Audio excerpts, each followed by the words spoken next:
kita tidak pernah besar di matanya.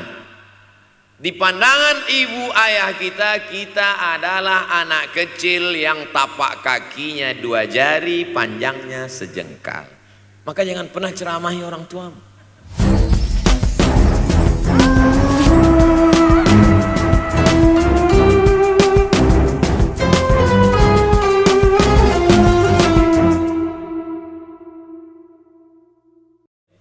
Siapa yang tidak punya keberanian hidup? Ini yang jam 5:30 masih belum hidup lagi. Ada ini tidak punya keberanian untuk hidup, hidupnya terlambat. Tapi mahasiswa Universitas Ahmad Dahlan punya keberanian untuk hidup. Bahkan mungkin dia lebih dulu hidup daripada saya. Lebih dulu bangun dia tadi. Alhamdulillahillazi ahyana ba'da ma amatana wa ilaihin nusyur. Tengok jam, oh rupanya masih jam 1, tidur lagi. Saudaraku yang dimuliakan Allah Subhanahu wa ta'ala, maka my life, my adventure, hidup saya adalah petualangan saya. Ini yang mau kita harapkan, berani menghadapi tantangan. Ada orang yang menganggap hidup ini ya simpel-simpel aja lah Pak Ustadz, tapi ada orang ingin hidup ini penuh dengan perjuangan.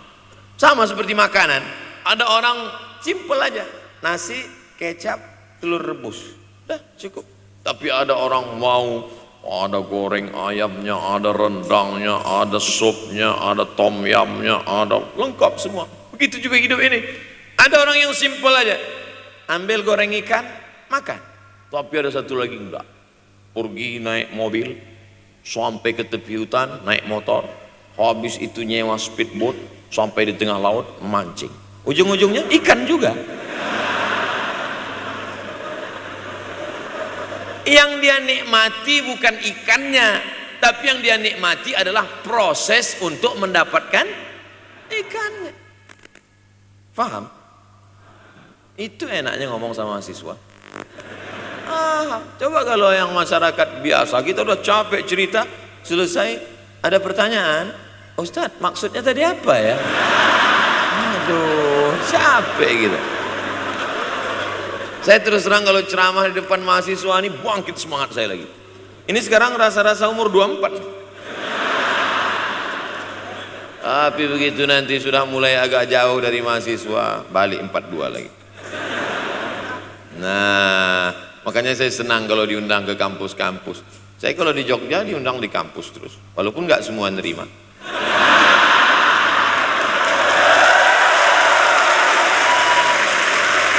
Saudaraku yang dimuliakan Allah Subhanahu wa ta'ala, maka kita harus sering-sering bersama. Apa ini takbir? Takbir itu ngusir setan. Tadi saya ceramah jam 4:30, sekarang sudah jam 5:30 artinya saya sudah ceramah 70 menit. Ini sudah keluar dari kode etik. Karena di mana-mana saya ceramah 60 menit. Kenapa bisa Ustadz Somad ceramah 70 menit di Universitas Ahmad Dahlan ini? Kenapa? Semangat. Semangat yang membuat kita. Padahal berdiri lagi. Tahan. Belum sarapan lagi. Tahan. Artinya apa? Yang membuat kita kuat itu bukan materi, bukan makanan, tapi semangat. Maka jangan sempat kehilangan semangat. Bangkitkan semangat. Semangat terus. Semangatnya apa? Semangat ingin membahagiakan orang tua. Kalau lupa, tulis. Biasanya mahasiswa ini kan suka lupa. Tulis di dinding kamar. Semangat bahagiakan calon mertua.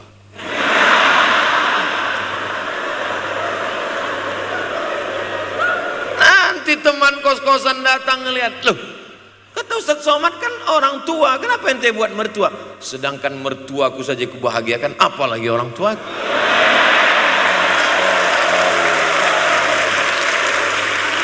Begitu hebatnya. Cuman kadangnya kita hanya mendapat ini hanya di sinetron-sinetron saja. Real nyatanya di mana? Datanglah ke Universitas Ahmad Dahlan.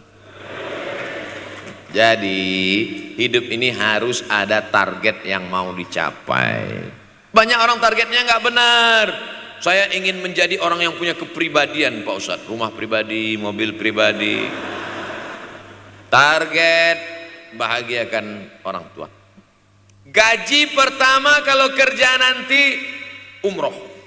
Oh gitu, Ma, doakan. Nanti kalau aku kerja insya Allah gaji pertama nanti memberangkatkan umroh. Syukur-syukur nggak usah diomongkan dulu, kasih surprise. Senang. Mama, ayah, ini gaji pertama. Dia buka, tengok 700.000.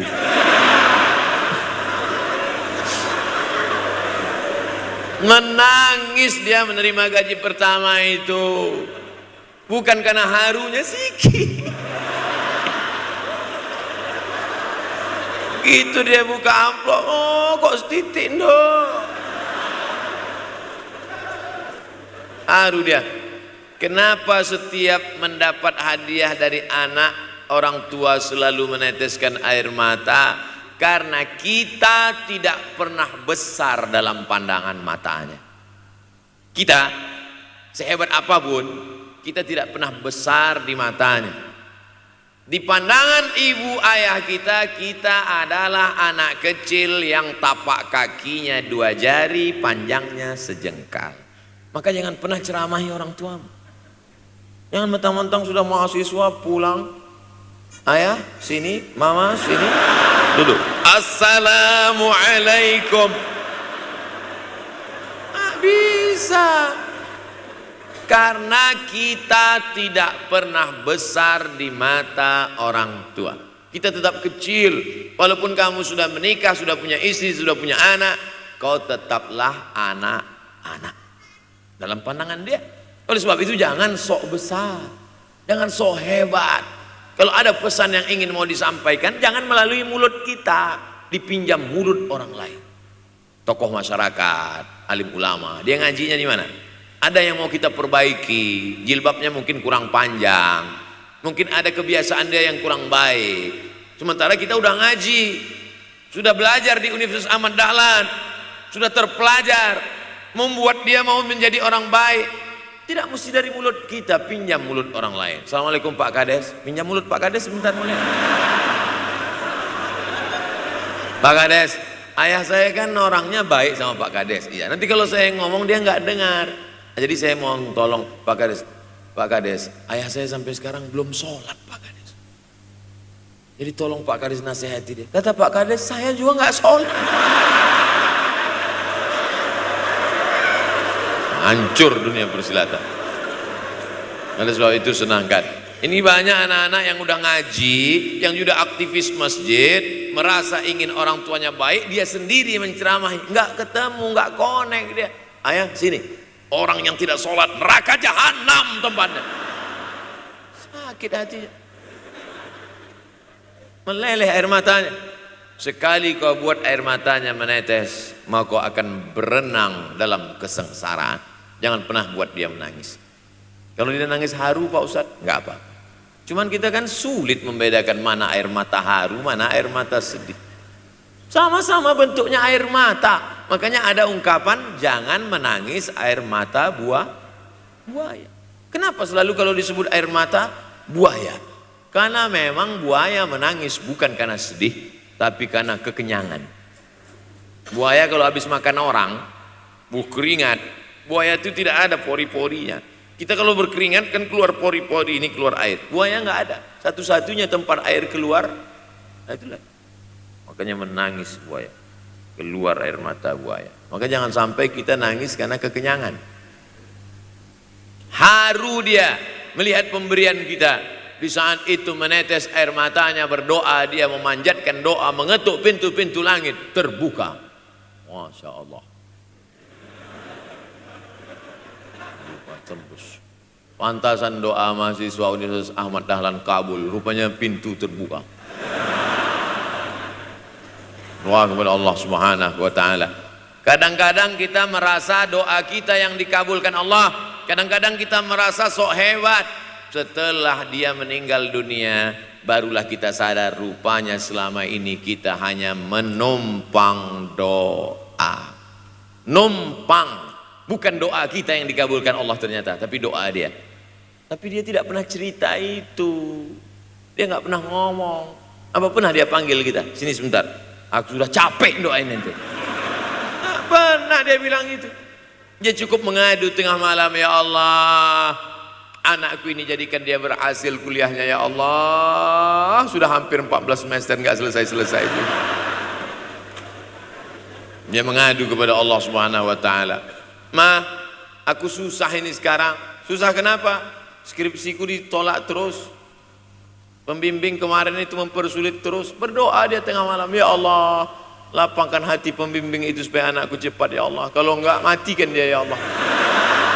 Kabul, 2 hari setelah itu meninggal. Tapi kita tidak bisa request. Oleh sebab itu maka banyak-banyak dekatkan kepada orang tua, senangkan. Saya ceramah di Malaysia, dibawa jamaah ke mall. Ustaz Samad, esok kita tak ada tazkirah, tak ada tausiah. Kita nak pusing-pusing.